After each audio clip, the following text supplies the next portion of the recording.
Hello students, in this video number 2 of MCOM semester 4 unit 2, today we will be dealing with personnel programs, personnel procedures and the other aspects of personnel management.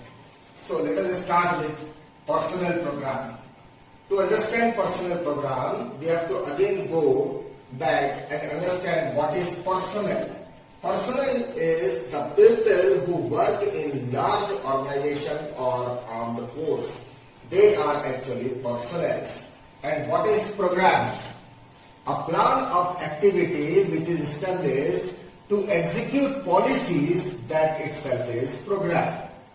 So therefore, the personnel programs will be a time-bound activities, plan of activities to execute personnel programs drafted by concerned authorities, mostly it is Department of Personnel Management or Human Resource Department, by concerned authorities of the organization following guidelines, philosophies and principles of management.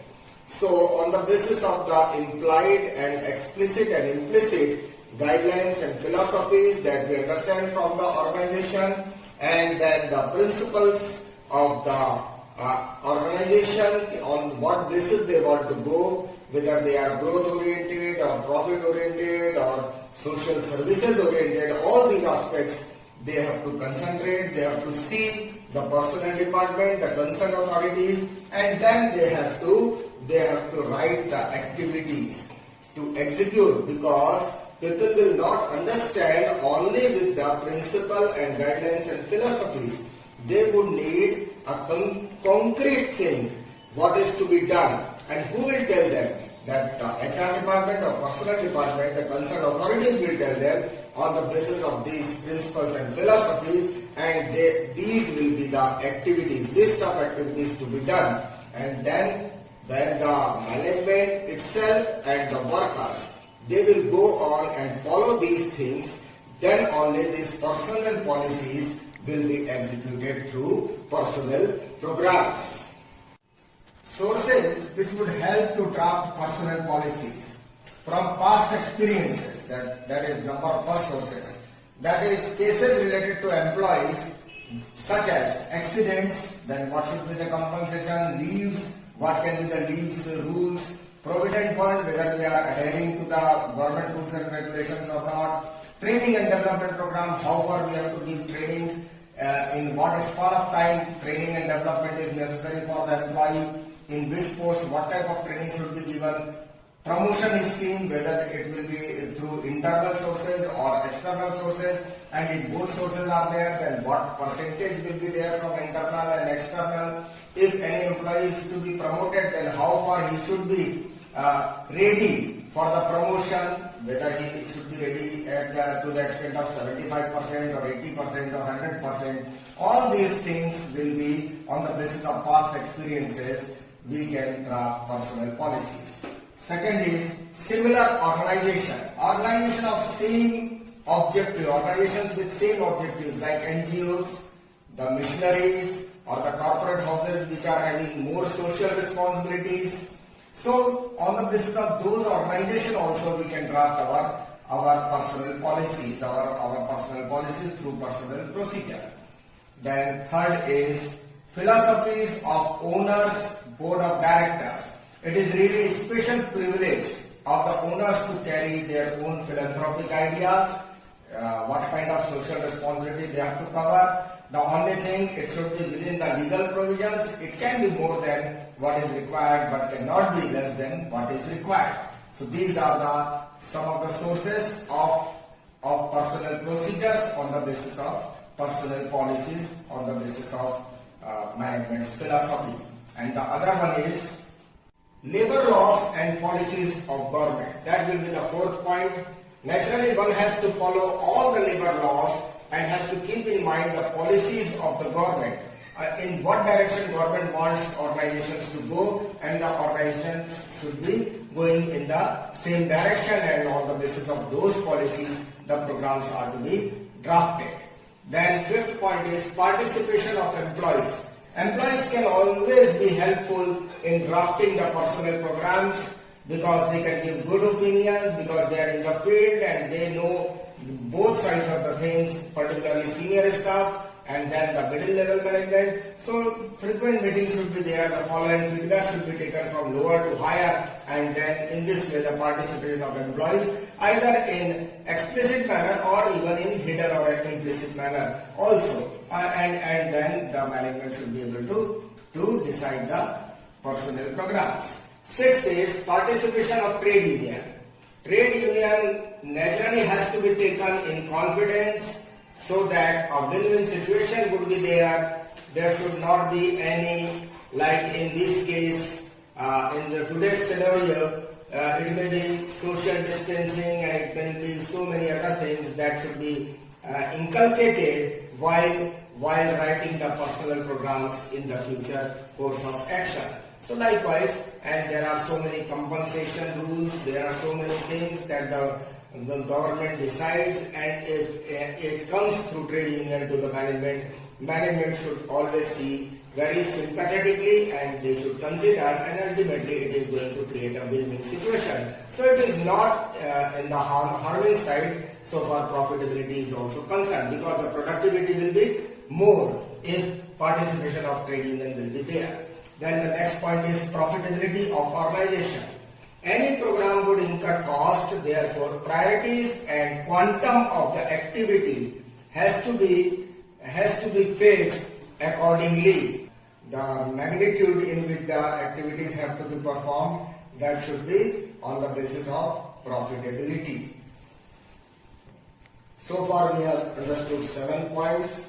The last one being profitability of the organization. The profit is very important, and on the basis of the profit only we can decide whether training and development program can be internal or external, because one thing we have to carry that everything would be incurring cost, and we have to see if it is going to be in our profitability, covering our profitability area also. So these are 7 points. The 8th is global direction. The payment condition. Under global direction, there are so many factors are there. 2-3 factors are given here. That like payment condition, what is the payment condition in the market, what is the wages condition in the market, salaries that is going on. So payment includes both the aspects, salaries also and the credit and other things also. Migration of laborers, whether laborers are migrating, why they are migrating.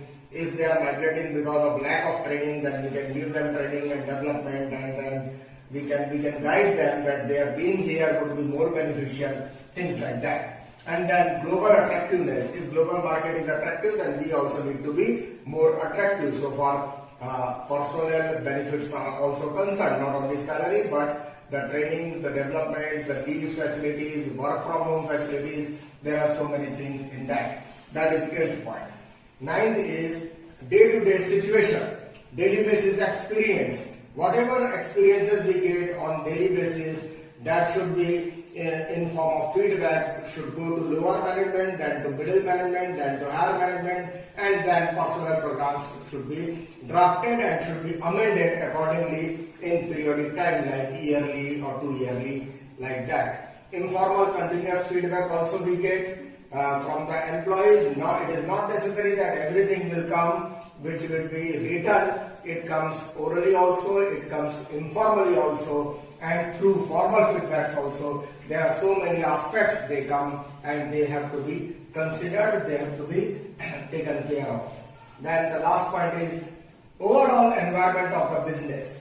We have to do comprehensive analysis of the business in India, business in South Asia, business in SAARC countries, and global business. All these analysis should be there, and the things which are of our benefit, that should be considered and taken account for.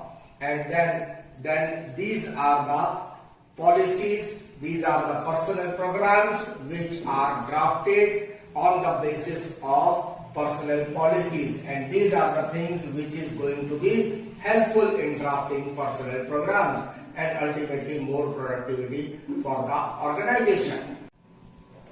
The next is personnel procedure. So what is procedure actually?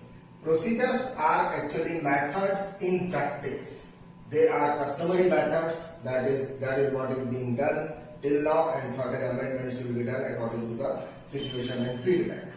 And they are methods in practice to handle the activities of the personnel programs, personnel on the basis of personnel policies. They are more specific in nature. They will give a thorough outline what is to be done, when it is to be done, to whom it is to be done. For example, policies may state employees should engage with experience. Programs will be made that training and development courses will be held for any type of employee, like for senior employees. Procedures will specifically be telling us that procedures will be made that every year one senior rank officer will be sent for the development programs. So that is the relationship between policies, programs and procedures. Policies are general outlines, programs are what are the things to be done, and procedures are when it is to be done, who will be taking that, and in what span of time it should be done, how many days will be there, like that. It is one example I have given you regarding training and development. There may be so many factors like salaries, wages, compensations, leaves, absenteeism, their work conditions. There are so many things that will be coming under this procedure. The contents of personal procedures and personal policies are: number one, recruitment, selection of employees. They come within that. Personal policies and procedures are made for that. Second is manpower planning and development, all the development programs and manpower planning. Training and development programs for the workers, particularly white collar workers. And then fourth is absenteeism and leave rules, like leave without pay, how many that will be there, the casual leaves, how many that will be there, their medical leaves. So these things are there. Then working hours, what will be the working hours, working conditions, that how the working conditions will be there, and then particularly in this time of COVID, that the policies need to be changed regarding that. Overtime rules, work from home rules, all these things come within this content of personal procedures. Employee welfare, what are the things that company is doing, organization is doing for the employees. Then promotion rules, under what condition these promotions will be made, whether it will be within from our own or it will be from external resources we will be taking for our jobs.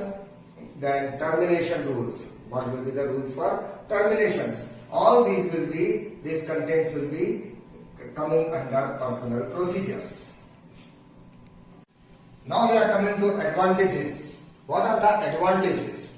The first advantage is it provides uniform system of human resource, because we have got very much policies clear, very good procedures are there related to human resource department, human resource field. So you have got very uniform system of human resources. Second advantage is it enhances sound management system, because everything is clear to you. So your working will be in very sound and very uninterrupted manner, and it is going to be very productive for you. And then it promotes effective communication, because policies are clear, real guidelines are there, procedures are very much clear. So the communication flow will be very good among lower level management to upper level management, our supervisor to lower level management, worker to supervisor, and upper level management to directors. The communication will be very flawless. And then fourth is it is advantageous to both employees and employers as rights and responsibilities. It is very clear for employee also, for employer also, because everything is given in black and white, and it is after convincing you, after having your participation, workers' participation. Fifth point is it increases harmony, because things are clear and everybody is thinking that they are justified there, the rules and regulations are justified. It increases harmony and unity also. Ultimately it goes for win-win situation. Last point, it aims to achieve best way of doing things. As Frederick Taylor says that we should go for harmony, not discord. We should try to find the best way of doing things. That is scientific management also. So things are so much related. From scientific management it goes to human resource policies, human resource procedures, programs. They are very related in management.